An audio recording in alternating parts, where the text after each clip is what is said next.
11वां अध्याय शिवलिंग की स्थापना और पूजन विधि का वर्णन। ऋषियों ने पूछा, सूत जी, शिवलिंग की स्थापना कैसे करनी चाहिए तथा उसकी पूजा कैसे, किस काल में तथा किस द्रव्य द्वारा करनी चाहिए। मैं तुम लोगों के लिए इस विषय का वर्णन करता हूं, इसे ध्यान से सुनो और समझो।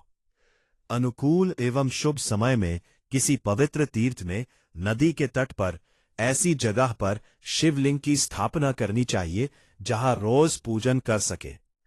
पार्थिव द्रव्य से, जलमय द्रव्य से अथवा तेजस द्रव्य से पूजन करने से उपासक को पूजन का पूरा फल प्राप्त होता है।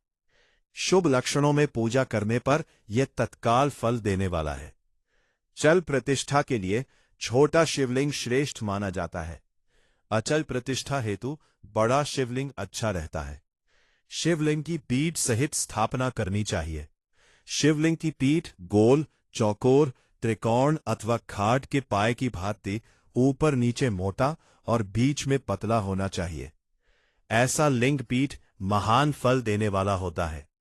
पहले मिट्टी अथवा लोहे से शिवलिंग का निर्माण करना चाहिए। जिस द्रव्य से लिंग का निर्माण हो उसी से उसका पीठ बनाना चाहिए। यही अचल प्रतिष्ठा वाले शिवलिंग की विशेषता है। चल प्रतिष्ठा वाले शिवलिंग में लिंग व प्रतिष्ठा एक ही तत्व से बनानी चाहिए। लिंग की लंबाई स्थापना करने वाले मनुष्य के 12 अंगुल के बराबर होनी चाहिए। इससे कम होने पर फल भी कम प्राप्त होता है, परंतु 12 अंगुल से लंबाई अधिक भी हो सकती है। चल लिंग में लंबाई स्थापना करने वाले के 1 अंगुल के बराबर होनी चाहिए, उससे कम नहीं। यजमान को चाहिए कि पहले वह शिल्प शास्त्र के अनुसार देवालय बनवाए तथा उसमें सभी देवगणों की मूर्ति स्थापित करे। देवालय का गर्भगृह सुंदर, सुदृढ़ और स्वच्छ होना चाहिए।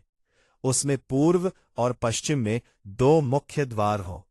जहां शिवलिंग की स्थापना करनी हो उस स्थान के गर्त में नीलम, लाल वैदूर्य, श्याम, मरकत, मोती, मूंगा, गोमेद और हीरा, इन 9 रत्नों को वैदिक मंत्रों के साथ छोड़े। 5 वैदिक मंत्रों द्वारा 5 स्थानों से पूजन करके अग्नि में आहुति दें और परिवार सहित मेरी पूजा करके आचार्य को धन से तथा भाई बंधुओं को मनचाही वस्तु से संतुष्ट करें। याचकों को सुवर्ण, गृह एवं भू संपत्ति तथा गाय आदि प्रदान करें। स्थावर जंगम सभी जीवों को यत्नपूर्वक संतुष्ट कर एक गड्ढे में सुवर्ण तथा 9 प्रकार के रत्न भरकर वैदिक मंत्रों का उच्चारण करके परम कल्याणकारी महादेव जी का ध्यान करें। तत्पश्चात नाद घोष से युक्त महामंत्र ओम का उच्चारण करके गड्ढे में पीठ युक्त शिवलिंग की स्थापना करें। वहां परम सुंदर मूर्ति की भी स्थापना करनी चाहिए तथा भूमि संस्कार की विधि जिस प्रकार शिवलिंग के लिए की गई है उसी प्रकार मूर्ति की प्रतिष्ठा भी करनी चाहिए। मूर्ति की स्थापना अर्थात प्रतिष्ठा पंचाक्षर मंत्र से करनी चाहिए। मूर्ति को बाहर से भी लिया जा सकता है, परंतु वह साधु पुरुषों द्वारा पूजित हो। इस प्रकार शिवलिंग व मूर्ति द्वारा की गई महादेव जी की पूजा शिवपद प्रदान करने वाली है। स्थावर और जंगम से लिंग भी 2 तरह का हो गया है। वृक्ष, लता आदि को स्थावर लिंग कहते हैं और कृमि कीट आदि को जंगम लिंग। स्थावर लिंग को सींचना चाहिए तथा जंगम लिंग को आहार एवं जल देकर तृप्त करना चाहिए। इस प्रकार चराचर जीवों को भगवान शंकर का प्रतीक मानकर उनका पूजन करना चाहिए। इस तरह महालिंग की स्थापना करके विविध उपचारों द्वारा उसका रोज पूजन करें तथा देवालय के पास ध्वजारोहण करें। शिवलिंग साक्षात शिव का पद प्रदान करने वाला है। आवाहन, आसन, अर्घ्य, पाद्य, पाद्यांग, आचमन, स्नान, वस्त्र, यज्ञोपवीत, गंध, पुष्प, धूप, दीप, नैवेदन, यह आम्बूल, समर्पण, नीराजन, नमस्कार और विसर्जन, ये 16 उपचार हैं। इनके द्वारा पूजन करें। इस तरह किया गया भगवान शिव का पूजन शिवपद की प्राप्ति कराने वाला है। सभी शिवलिंगों की स्थापना के उपरांत, चाहे वे मनुष्य द्वारा स्थापित, ऋषियों या देवताओं द्वारा अथवा अपने आप प्रकट हुए हों, सभी का उपर्युक्त विधि से पूजन करना चाहिए, तभी फल प्राप्त होता है। उसकी परिक्रमा और नमस्कार करने से शिव पद की प्राप्ति होती है। शिवलिंग का नियम पूर्वक दर्शन भी कल्याणकारी होता है।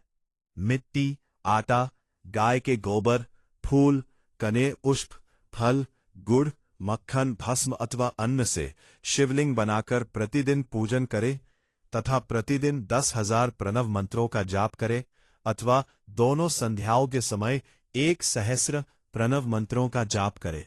इससे भी शिवपद की प्राप्ति होती है।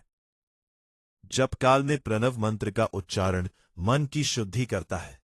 नाद और बिंदु से युक्त ओमकार को कुछ विद्वान समान प्रणव कहते हैं। प्रतिदिन 10,000 पंचाक्षर मंत्र का जाप अथवा दोनों संध्याओं को 1,000 मंत्र का जाप शिव पद की प्राप्ति कराने वाला है। सभी ब्राह्मणों के लिए प्रणव से युक्त पंचाक्षर मंत्र अति फलदायक है। कलश से किया स्नान, मंत्र की दीक्षा, मातृकाओं का न्यास, सत्य से पवित्र अंतःकरण, ब्राह्मण तथा ज्ञानी गुरु सभी को उत्तम माना गया है। पंचाक्षर मंत्र का 5 करोड़ जाप करने से मनुष्य भगवान शिव के समान हो जाता है। 1, 2, 3 अथवा 4 करोड़ जाप करके मनुष्य क्रमशः ब्रह्मा, विष्णु, रुद्र तथा महेश्वर का पद प्राप्त कर लेता है। यदि 1,000 दिनों तक प्रतिदिन 1,000 जाप पंचाक्षर मंत्रों का किया जाए और प्रतिदिन ब्राह्मण को भोजन कराया जाए तो इससे अभीष्ट कार्य की सिद्धि होती है। ब्राह्मण को प्रतिदिन प्रातःकाल 1008 बार गायत्री मंत्र का जाप करना चाहिए, क्योंकि गायत्री मंत्र शिव पद की प्राप्ति कराता है। वेद मंत्रों और वैदिक सूक्तियों का भी नियम से जाप करे। अन्य मंत्रों में जितने अक्षर हैं उनके उतने लाख जाप करे। इस प्रकार यथाशक्ति जाप करने वाला मनुष्य मोक्ष प्राप्त करता है। अपनी पसंद से कोई एक मंत्र अपनाकर प्रतिदिन उसका जाप करे अथवा ओम का नित्य 1,000 जाप करे। ऐसा करने से संपूर्ण मनोरथों की सिद्धि होती है। जो मनुष्य भगवान शिव के लिए फुलवारी या बगीचे लगाता है तथा शिव मंदिर में झाड़ने बुहारने का सेवा कार्य करता है, ऐसे शिव भक्त को पुण्य कर्म की प्राप्ति होती है। अंत समय में भगवान शिव उसे मोक्ष प्रदान करते हैं। काशी में निवास करने से भी योग और मोक्ष की प्राप्ति होती है। इसलिए आमरण भगवान शिव के क्षेत्र में निवास करना चाहिए। उस क्षेत्र में स्थित बावड़ी, तालाब, कुआं और पोखर को शिवलिंग समझकर वहां स्नान, दान और जाप करके मनुष्य भगवान शिव को प्राप्त कर लेता है। जो मनुष्य शिव के क्षेत्र में अपने किसी मृत संबंधी का दाह, दशा, मासिक श्राद्ध अथवा वार्षिक श्राद्ध करता है अथवा अपने पितरों को पिंड देता है, वह तत्काल सभी पापों से मुक्त हो जाता है और अंत में शिव पद प्राप्त करता है। लोक में अपने वर्ण के अनुसार आचरण करने व सदाचार का पालन करने से शिव पद की प्राप्ति होती है। निष्काम भाव से किया गया कार्य अभीष्ट फल देने वाला एवं शिव पद प्रदान करने वाला होता है। दिन के प्रातः, मध्याह्न और सायं 3 विभाग होते हैं। इनमें सभी को एक एक प्रकार के कर्म का प्रतिपादन करना चाहिए। प्रातःकाल दैनिक शास्त्र कर्म, मध्याह्न सकाम कर्म तथा सायंकाल शांति कर्म के लिए पूजन करना चाहिए। इसी प्रकार रात्रि में 4 प्रहर होते हैं। उनमें से बीच के 2 प्रहर निशीथ काल कहलाते हैं। इसी काल में पूजा करनी चाहिए, क्योंकि ये पूजा अभीष्ट फल देने वाली है। कलियुग में कर्म द्वारा ही फल की सिद्धि होगी। इस प्रकार विधि पूर्वक और समयानुसार भगवान शिव का पूजन करने वाले मनुष्य को अपने कर्मों का पूरा फल मिलता है। ऋषियों ने कहा, सूत जी, ऐसे पुण्य क्षेत्र कौन कौन से हैं जिनका आश्रय लेकर सभी स्त्री पुरुष शिव पद को प्राप्त कर ले? कृपया कर हमें बताइए।